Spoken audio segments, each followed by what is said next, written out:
نسلم علی رسولہ الکریم اما بعد فاعوذ باللہ من الشیطان الرجیم بسم اللہ الرحمن الرحیم قل لا املک لنفسی ضرا ولا نفعا الا ما شاء اللہ لکل امت اجل اذا جاء اجلهم فلا يستأخرون ساعة ولا يستقدمون۔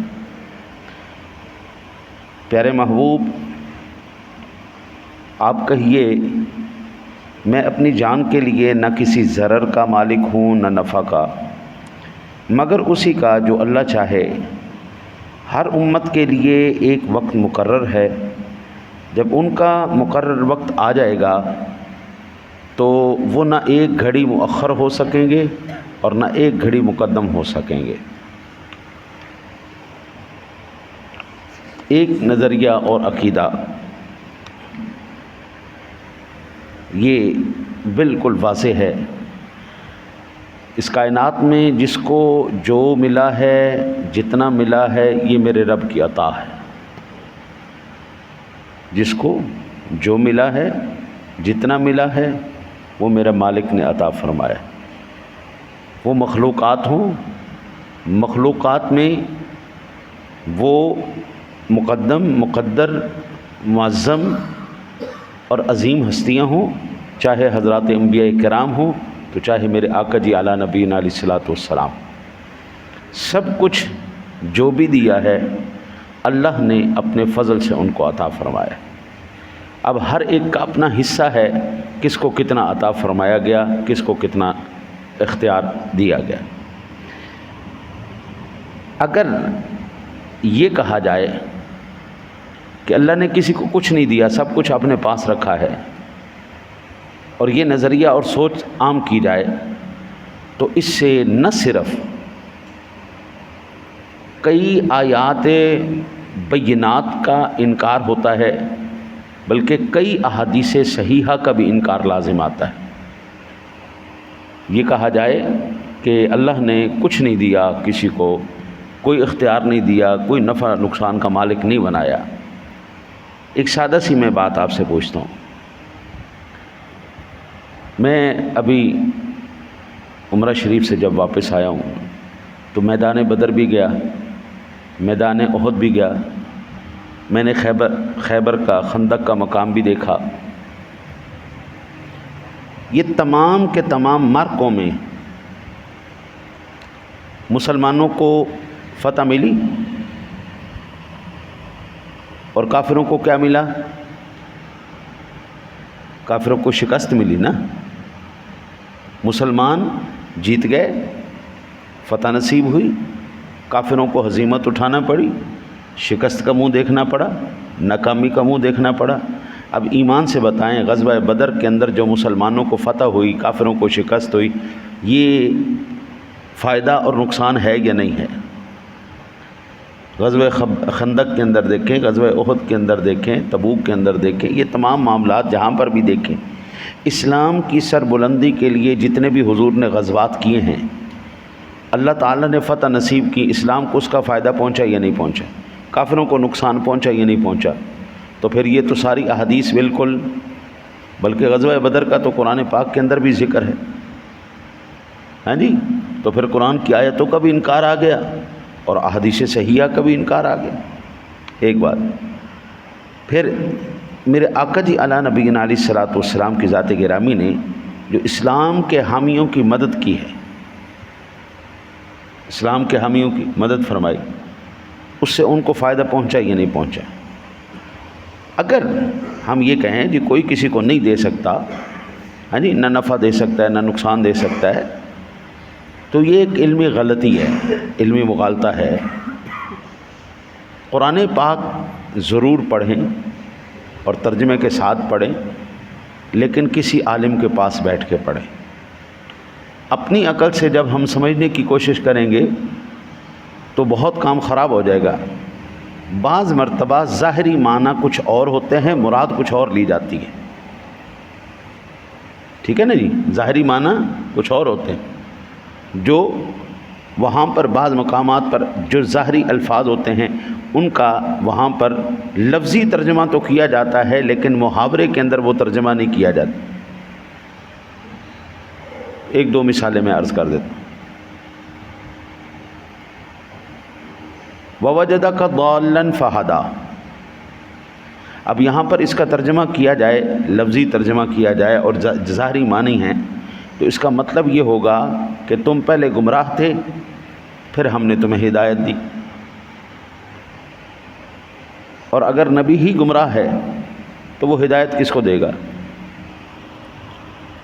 لِيَغْفِرَ لَكَ اللَّهُ مَا تَقَدَّمَ مِن ذَنبِكَ وَمَا تَأَخَّرَ، اور اللہ تعالیٰ نے تمہارے اگلے پچھلے گناہ معاف کر دیے۔ اگر یہاں پر یہی معنی مراد لیا جائے تو پھر اس سے تو ثابت ہے نبی گناہ گار ہے، تو جو خود گناہ گار ہے وہ امت کا بیڑا کیسے پار کرے گا؟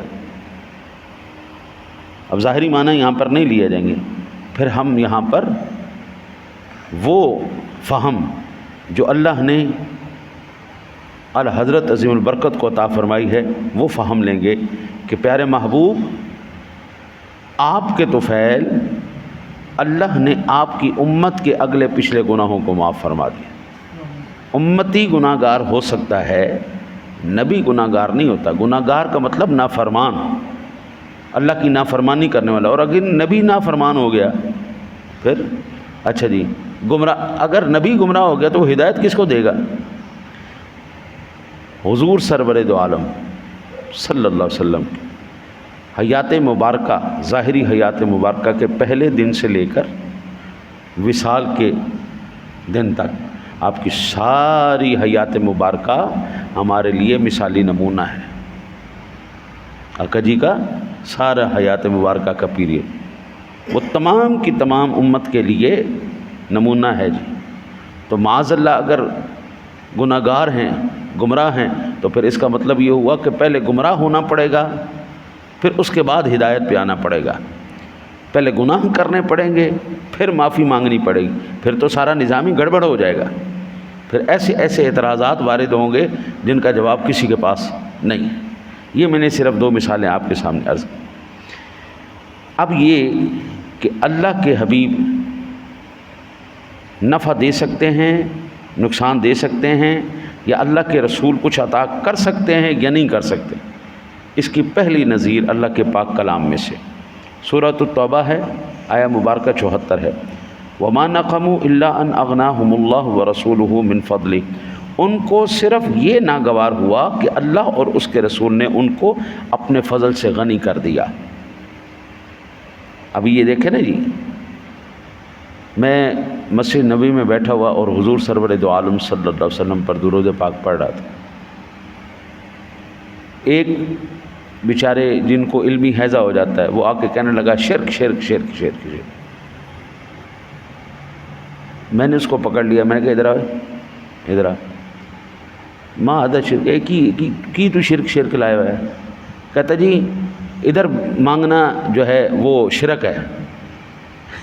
میں نے کہا میں مانگ رہا ہوں، یہ حضور سرور دو عالم صلی اللہ علیہ وسلم پر درود و سلام پڑھ رہا ہوں۔ میں نے کہا جس بندے کو اتنی تمیز نہیں ہے، یہاں پر میں مانگ رہا ہوں یا درود و سلام پیش کر رہا ہوں اور وہ حکم لگا رہا ہے شرک کا۔ کہتا جی کعبے کی طرف منہ کر کے کہو۔ میں کو جس نے ہمیں کعبے کی خبر دی اس کی طرف سلام نہ بھیجیں۔ وہ کہنے لگا تم سارے پاکستانی، کلو پاکستانی مجنون، کلو پاکستانی مجنون، وہ سارے پاکستانی مجنون ہیں۔ میں کہا چل ہے چل مجنون چل بیوقوف۔ جن بیچاروں کو اتنی خبر نہیں ہے کہ یہ درود پاک کا عمل اتنا خوبصورت عمل ہے، تمام اعمال اگرچہ وہ بھی بڑے مقام رکھتے ہیں لیکن درود پاک کا مقام، یہ فضیلت سب سے زیادہ ہے۔ تمام وظائف میں سے سب سے زیادہ فضیلت والا وظیفہ حضور سرور دو عالم صلی اللہ علیہ وسلم، لیکن ان اللہ وملائکتہ یصلون علی، اللہ اور اس کے فرشتے نبی اکرم صلی اللہ علیہ وسلم پر درود پڑھ۔ یا ایھا الذین آمنوا صلوا علیہ وسلموا تسلیما، اے ایمان والو تم بھی نبی اکرم صلی اللہ علیہ وسلم پر درود و سلام پڑھا کرو۔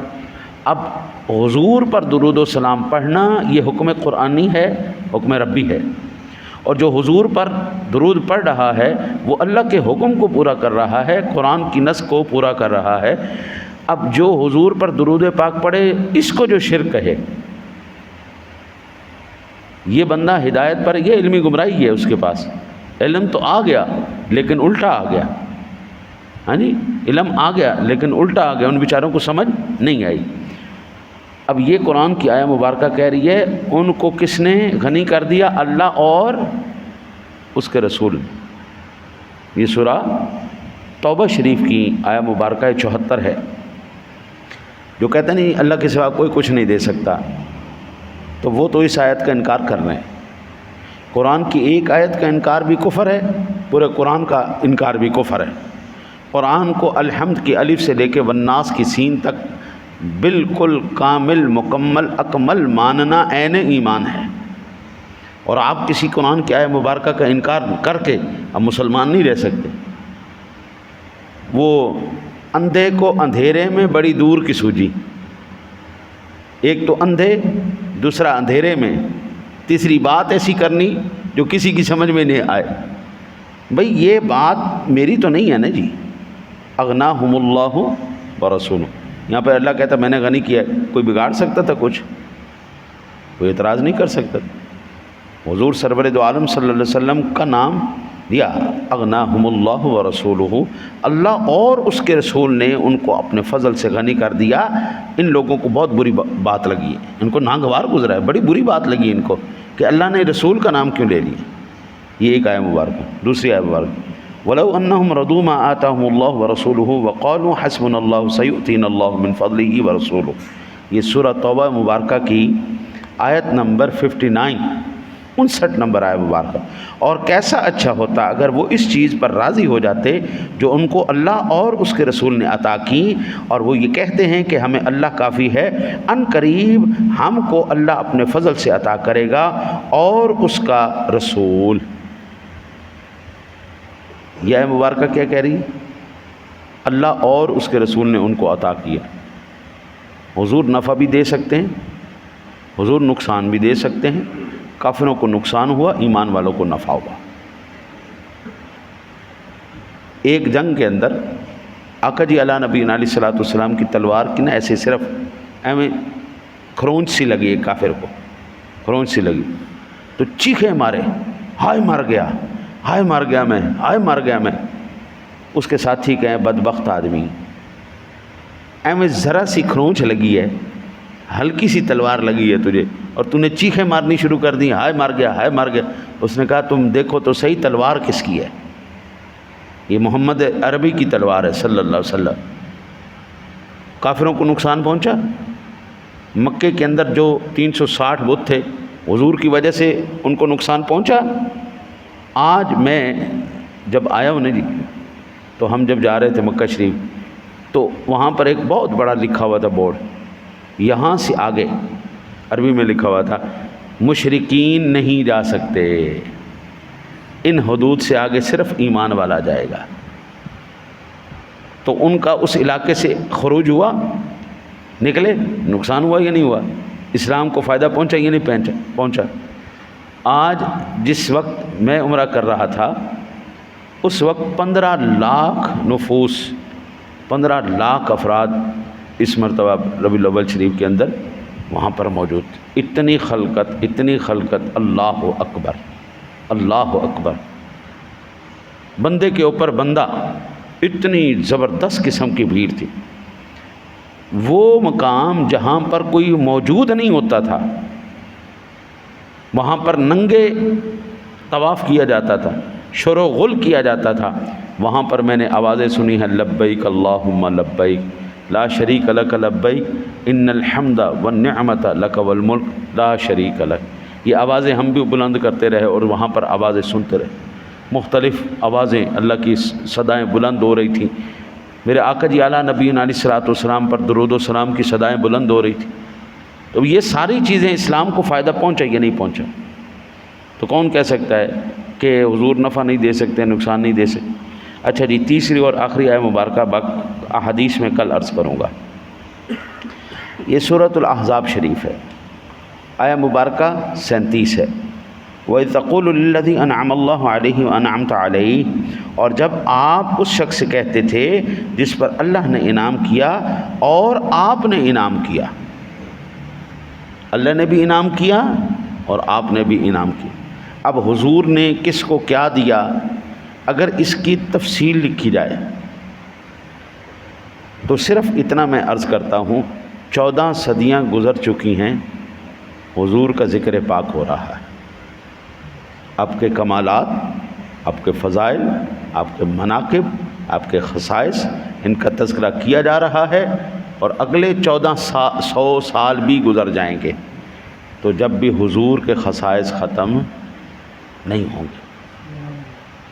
امام جلال الدین سیوطی علیہ رحمہ نے ایک کتاب لکھی ہے، اگر آپ میں ہمت ہے، سکت ہے، طاقت ہے تو وہ کتاب لازمی خریدیں، وہ ہے خصائص الکبریٰ، الخصائص الکبریٰ۔